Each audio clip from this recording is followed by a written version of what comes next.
In this tutorial, I will show you how to delete a drive partition on Windows 11. Let's say you are not happy with a partition you created, and you want to delete it and merge the space back into your main drive. Here's how to do it. First, open File Explorer and click on this PC.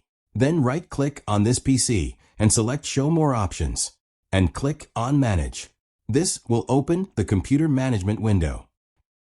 From here, go to Disk Management under Storage. Now, you will see all your partitions. Select the partition you want to delete.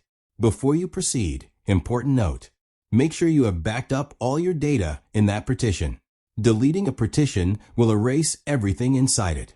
In our case, the partition we want to delete is assigned the drive letter D. Once you are ready, right-click on the partition you want to delete. Then click on Delete Volume. You will see a warning message. Click Yes to confirm.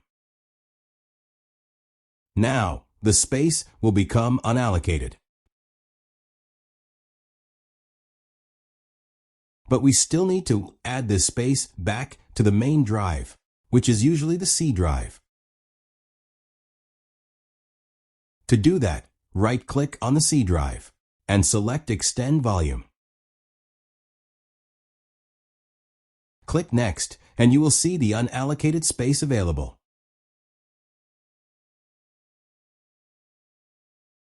Select it, then click Next, and finally click Finish.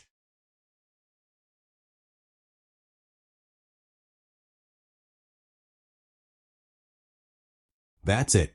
Your main drive has now been extended, and the partition has been successfully deleted.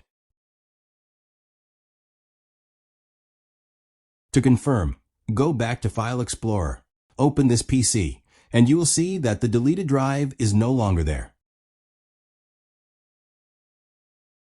That's how you delete a partition in Windows 11.